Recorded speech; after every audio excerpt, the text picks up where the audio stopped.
नमस्कार दोस्तों, कैसे हैं आप लोग। आज हम बात करेंगे प्रधानमंत्री नरेंद्र मोदी के चाणक्य अमित शाह की। आज हम इस बात पर चर्चा करेंगे कि आखिर अमित शाह वो कौन सी रणनीति तैयार करते हैं जिसकी वजह से उन्हें हर चुनाव में बहुत बड़ी जीत मिलती है। आज हम इसी मुद्दे पर चर्चा करेंगे। क्या है अमित शाह की ये रणनीति? क्या अमित शाह के पास कोई टीम है, या अगर टीम है तो अपनी टीम को कैसे दिशा निर्देश देते हैं ताकि चुनाव में वो जीत सके? ये एक बड़ा मुद्दा है जो हर कोई जानना चाहता है। और आखिर उन्हें चाणक्य क्यों कहा जाता है? दूसरी सबसे बड़ी बात यह है कि आखिर अमित शाह वो कौन सी रणनीति बनाते हैं जिसके बाद विरोधी जो है वो चारों खाने चित हो जाते हैं। इस समय पूरा देश जो है वो चुनाव के मूड में है।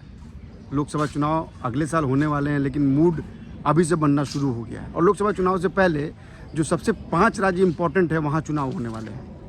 उसमें मध्य प्रदेश और राजस्थान बहुत ही मायने रखता है बीजेपी के लिए। राजस्थान में कांग्रेस की सरकार है और मध्य प्रदेश में बीजेपी की सरकार है। बीजेपी चाहती है कि राजस्थान में वो दोबारा सत्ता अपने हाथ में ले, और मध्य प्रदेश में वो चाहती है कि अपनी सरकार रिपीट करे। और इसके लिए अमित शाह चुनावी मैदान में उतर गए हैं। आज हम इन्हीं 2 राज्यों के बारे में बात करेंगे और सबसे पहले एक सीरीज़ के रूप में बात करेंगे। और आज जो पहला सीरीज़ के जो पहला पार्ट होगा उसमें हम बात करेंगे मध्य प्रदेश चुनाव की, क्योंकि मध्य प्रदेश चुनाव की कमान अमित शाह ने अपने हाथ में ले ली है। और अगर आप देखें तो यह पिछले कुछ सवा महीनों में कम से कम वो 4 से 5 बार मध्य प्रदेश का दौरा कर चुके हैं। वो लगातार भोपाल, इंदौर में लगातार दौरा कर रहे हैं, पार्टी की रणनीति को तैयार कर रहे हैं। और इस रणनीति की शुरुआत वो करते हैं 39 सीटों के ऐलान से, जहां उन्होंने अपने कैंडिडेट्स खड़े किए। यह 39 वो सीट हैं जहां बीजेपी चुनाव हारी थी। और आप सोचिए कि जिस मैटर को लेकर कांग्रेस पिछले 6 महीने से माथापच्ची कर रही थी, उसको अमित शाह ने आते ही 39 सीटों का ऐलान कर दिया और अपने कैंडिडेट्स ऐलान कर दिए वहाँ। अब आप ये सोचिए कि ये है उनकी रणनीति का पहला हिस्सा। रणनीति का जो दूसरा बड़ा हिस्सा था, रूठों को मनाना, अपने पार्टी के उन नेताओं को मनाना। अमित शाह जानते हैं कि जो उनके कुछ पार्टी के नेता हैं और जो वरिष्ठ नेता हैं जिन्होंने पार्टी के लिए अपना सर्वस्व त्याग दिया और जो लगातार पार्टी के लिए काम करते हैं, चाहे पार्टी किसी भी स्थिति में हो, बुरे समय में भी वो काम आए, उन पार्टी नेताओं को उन्होंने मनाया, अपने साथ जोड़ा और चुनावी कैंपेन में लग गए। इसके बाद अमित शाह को यह पता है कि ग्राउंड लेवल के जो कार्यकर्ता होते हैं, जो ज़मीनी स्तर के कार्यकर्ता हैं, उनका बड़ा इम्पॉर्टेंट है। और अगर ज़मीनी स्तर के कार्यकर्ता मजबूत होंगे तो पार्टी को चुनाव जीतने में बहुत आसानी होगी। यानी पूरी तरह कमान अपने हाथ में लिए हुए हैं। इसीलिए इंदौर और बाकी जगहों में उन्होंने पार्टी कार्यकर्ताओं की बैठक की, बात की उनसे और उनको अपने साथ जोड़ा, उनके अंदर जोश भरा। यानी वो एक अनुशासन भी रखते हैं और निर्देश भी देते हैं और अनुशासन के हिसाब से काम भी करते हैं। इसके बाद जो सबसे इम्पॉर्टेंट था वो ये है बूथ मैनेजमेंट, जो कि अमित शाह की रणनीति का एक बहुत बड़ा हिस्सा है। अमित शाह ने क्या किया कि बूथ मैनेजमेंट के लिए कार्यकर्ताओं को एकजुट की, मीटिंग किया। ग्वालियर में कम से कम 1200 कार्यकर्ताओं के साथ बैठक की और उनके अंदर एक जोश भर दिया। यानी बूथ को उन्होंने मैनेज कर लिया कार्यकर्ताओं ने। अब देखिए इसके बाद क्या होता है। इसके बाद जो उनकी टीम है, उनकी टीम के जो अहम हिस्से हैं, जो शायद उनके लिए रणनीति बनाते हैं और जो उनकी रणनीति पर काम करते हैं, वो है BL संतोष, जिनको ये माना जाता है कि उनके अनुशासनात्मक कार्रवाई, वो जिस तरह से काम करते हैं, जिस टास्क को लेते हैं वो, और चाहे वो कोई भी टास्क हो उसको पूरा करते हैं, उसका नेतृत्व तो बहुत अच्छे से करते हैं। ये BL संतोष की सबसे बड़ी खूबी, और शायद यही वजह है कि BL संतोष अमित शाह के खासम खास हैं। इसके बाद आती है भूपेंद्र यादव की बारी। भूपेंद्र यादव को उन्होंने सबसे करीबी माना है अपना अमित शाह ने, और शायद यही वजह जब वो अध्यक्ष बने तो उन्होंने सचिव से सीधा महासचिव बना दिया और कई राज्यों की कमान उनके कंधे पे दी। गुजरात में भी चुनाव उन्हीं के नेतृत्व में लड़ा गया, उन्हीं के वही प्रबंधन करते थे और प्रबंधन में वो माहिर आदमी हैं। इसके अलावा जो अमित शाह के जो बाकी लोग हैं, अमित शाह की जो बाकी टीम है, वो लगातार जो है वो चुनावी कैंपेन को देख रही है, चुनावी नारे को देख रही है।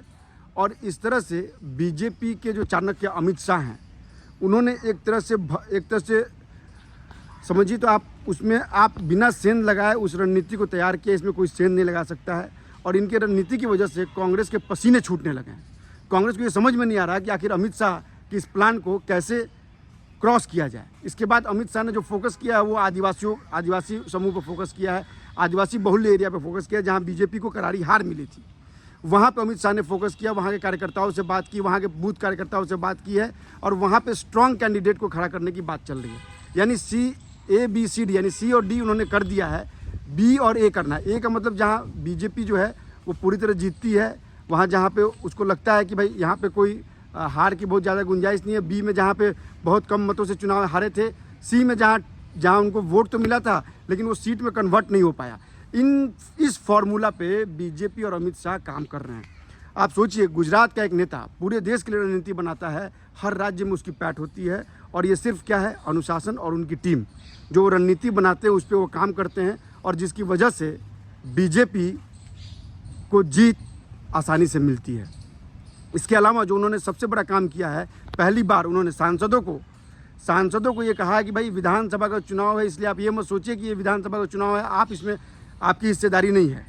उन्होंने उनकी हिस्सेदारी तय की है, उनको काम दिया है कि भाई आप अपने विधानसभा की जीत को सुनिश्चित करें।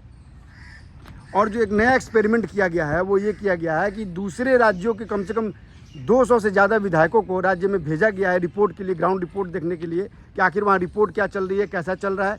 ये उनसे रिपोर्ट भी मांगी जाएगी, उनका फीडबैक भी लिया जाएगा और उनका सब कुछ भी लिया जाएगा। तो ये है अमित शाह की रणनीति, चाणक्य की रणनीति जिसको हम लोग कहते हैं।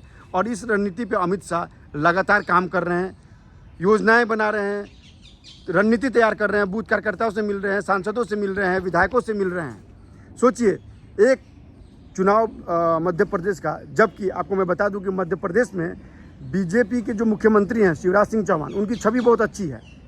कहा तो ये जा रहा है कि वहाँ एंटी इनकम्बेंसी फैक्टर तो है, लेकिन सरकार के काम को लेकर एंटी इनकम्बेंसी फैक्टर नहीं है।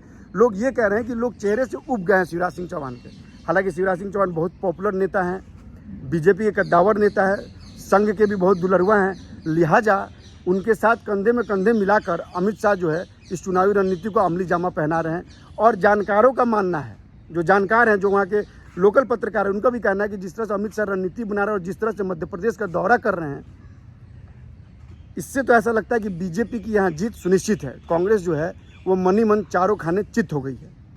अमित शाह दिमागी गेम भी कर रहे हैं। अमित शाह जो हैं कांग्रेस के से पहले उन्होंने उस जगह पे पहली बार ऐसा हुआ है कि बिना डेट अनाउंसमेंट के कैंडिडेट को उतार दिया गया है, कैंडिडेट की लिस्ट बना दी गई है, उसका ऐलान कर दिया गया है। यह एक दिमागी गेम है, यह एक दिमागी तौर पे अमित शाह ने कांग्रेस पे एक प्रेशर बना दिया है और इसका कमोबेश कांग्रेस पे बड़ा असर पड़ा है। कांग्रेस जो बात 6 महीने से कह रही थी, कांग्रेस जो अपना फेरबदल की बात कह रही थी, कांग्रेस जिन सीटों की बात कर रही थी, वहाँ बीजेपी ने अपने कैंडिडेट को उतार दिया है ताकि उनको पर्याप्त समय मिले। अभी 3-4 महीना चुनाव में है, उनको पर्याप्त समय मिले और वो ग्राउंड पे अपना काम करें, लोगों के बीच जाएं। और इसके अलावा जो साफ साफ संदेश दिया गया है वो ये दिया गया है कि आप जनता के बीच में जाएं, सरकार की योजनाओं को बताएं, लोगों को यह बताएं कि सरकार की योजनाओं ने किस तरह से उनको फ़ायदा किया है। आदिवासियों के बीच जाएं, उनका वोट बड़ा इंपॉर्टेंट है क्योंकि पिछली बार वहाँ पे बीजेपी को करारी शिकस्त मिली थी, इसलिए बीजेपी आदिवासियों पर बीजेपी की निगाह है। मेरी जानकारी के अनुसार बहुत जल्द मुमकिन है कि रक्षाबंधन के दिन या उसके आसपास शिवराज सिंह चौहान एक बड़ा ऐलान कर सकते हैं। शिवराज सिंह चौहान ऐलान कर सकते हैं कि जिन लोगों को सिलेंडर के दाम ज़्यादा लग रहे हैं उनको सिलेंडर 500 रुपये में मुहैया कराया जाएगा। और इसके लिए रणनीति भी ऑलमोस्ट तैयार हो गई है। वक्त सिर्फ समय दिखा जा रहा है, मुहूर्त का दिखा जा रहा है, ऐलान का दिखा जा रहा है कि कब इसको ऐलान किया जाए। और जैसे ही यह ऐलान होता है, यह आदिवासियों में एक बहुत बड़ी पैठ होगी बीजेपी की और आम जनता में भी पैठ होगी। लिहाजा हर उस रणनीति पे काम किया जा रहा है। खासकर जो जनप्रतिनिधि हैं उनको सख्त निर्देश दिया गया है कि जनता के बीच में आपको जाना है, जनता के बीच में आपको रहना है और ये सुनिश्चित करना है कि आने वाले समय में कोई गड़बड़ ना हो। हर रणनीति, हर बात अमित शाह की टीम को पता होनी चाहिए। बीजेपी क्या कर रही है, क्या रणनीति बन रही है, ये अमित शाह की टीम को जानकारी होनी चाहिए। और अमित शाह बैठे बैठे ही सिर्फ निर्देश नहीं दे रहे हैं, वो खुद दौरा कर रहे हैं, हर जगह जा रहे हैं, कार्यकर्ताओं से मिल रहे हैं, उनकी मन की बात कह रहे हैं। और अब तो यह भी कहा गया है कि अब एक नया कार्यक्रम वहाँ चालू करने जा रहा है, मोदी के मन में एमपी की बात। अब सोचिए कितना बड़ा नारा, इस नारे की कैंपेन दी गई है, एक कंपनी को दी गई है, वो तैयार कर रही है। वो इस पूरे तरह से ये कहा गया कि आप जिंगल बनाइए, प्रचार कीजिए, सरकारी योजनाओं के बारे में लोगों को बताइए और सारी जानकारियाँ आप जो है वो सुनिश्चित करें कि जनता के बीच पहुँच रही हो और इसकी हर जानकारी जनता को मिल रही है। हम भी लगातार जो है मध्य प्रदेश की खबर से आपको अपडेट कराते रहेंगे। आप हमारे वीडियो को लाइक, सब्सक्राइब और शेयर कीजिए और हाँ, कमेंट जरूर कीजिए क्योंकि यह चुनाव बहुत इंपॉर्टेंट है। यह चुनाव जो है वो देश की आगे की रणनीति को तय करेगा, देश के आगे अर्थव्यवस्था को तय करेगा। आपके राज्य का मुख्यमंत्री कैसा हो, आपका क्या फीडबैक है, आप ये हमें ज़रूर बताएं, हमें ज़रूर दें। हम लगातार आपके व्यूज़ को देखेंगे, समझेंगे और उसके हिसाब से खबरों को हम लोग चयनित करेंगे, आपके पास लाने की कोशिश करेंगे। आप बस हमें लाइक, शेयर और सब्सक्राइब जरूर कीजिए, क्योंकि यह बहुत इंपॉर्टेंट है। हमारी पहुंच जितनी दूर होगी हम अपनी बात उतनी ही दूर तक पहुंचाएंगे, आपके मन की बात भी लोगों तक पहुंचाएंगे। नमस्कार।